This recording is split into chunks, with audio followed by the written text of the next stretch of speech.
Прокурорлор прокуратура заключение берет деген боюнча бул жогорку сот тарабынан өкүм чыгып, акыркы өкүм чыгып күчүнө кирген иштер боюнча сиз айткандай саясий мотив менен камалгандар, сот жообуна тартылгандар же азыркы жазасын өтөп жаткандар арыздар менен кайрылууда да.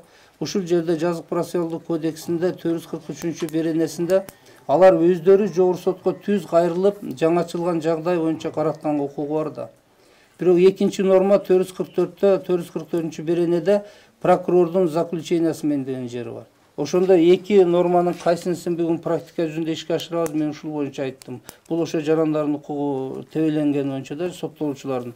Ал эми Садыр Нуркожоевдун тапшырмасы боюнча биз чогуу иш пландар аракеттерди баштадык. Эгерде ошондой укук бузуулук менен укугу тебеленип, өздөрүнүн мыйзамсыз соттолдук деген таризде кайрылуулар болсо, биз сөзсүз түрдө прокуратура өзүнүн укук алкагы полномочиясына жараша биз сунуштарды келтирип, жанагы корутундалар түзүп кайра каратканга биз бул милдеттүүбүз да.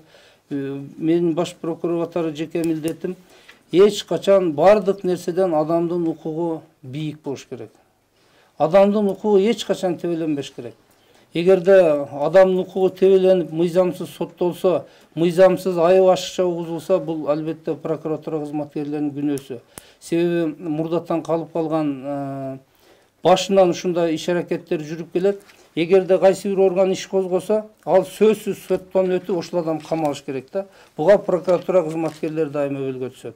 А эгерде ал тергөөдө күнөөлүү болуп атат, ошондой фактылар аныкталып, айып угузулуп сотко жөнөттү, сотто териштирүүдө эгерде ошол жарандын кылмышка шектүүнүн айыпталуучунун күнөөсү жок экени билинсе, сот ошого карата чара колдонуш керек. Керек болсо айыптан баш тартуу жана башка актоо деген маселелер бул убакка чейин эч качан практикаланбаптыр да. Ушул жаатта биз дагы иштерди алып барышыбыз керек. Ал эми экинчи добуштарды сатып алуу боюнча, шайлоо боюнча бул республикалык укук коргоо органдары тарабынан РКПга катталган 166 жазык иши бар экен, анын ичинен жоруктар 104. Бул иштер боюнча мен кыскача айтсам, өзүңүздөргө маалым кандай форум 2 жана башка тарабынан анан шайлоо күнү болгон жанагы мыйзам бузуучулуктар боюнча сотко чейинки өндүрүш боюнча козголгон. Бүгүн маалыма жанагы билдирүү берип, эч ким жоопко тартылды элек, тергөөлөр иштеп атат. Бирок сотко чейинки өндүрүш иштер тергөөсү уланууда да.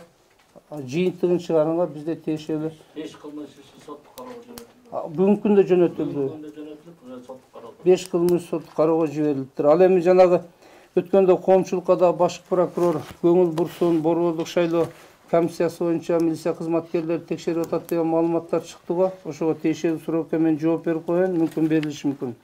Ал жерде сотко чейинки өндүрүш козголгон. Жанагындай маалыматтар боюнча РППга биз прокуратура органдары каттаган бул боюнчачы. Ал эми аларга эч кандай билдирүү, маалымат берилип, кылмыш жоопкерчилигине тартуу, иш сотко кетүү бүгүнкү күнгө чейин факт аныкталбагандыктан биз жанагы борбор шайлоо комиссиянын өздөрүндө арыз болгондуктан прокуратура кийлигишпедик. Милиция кызматкерлери тергөө бөлүмү өздөрүнүн иш аракеттерин жасаган да.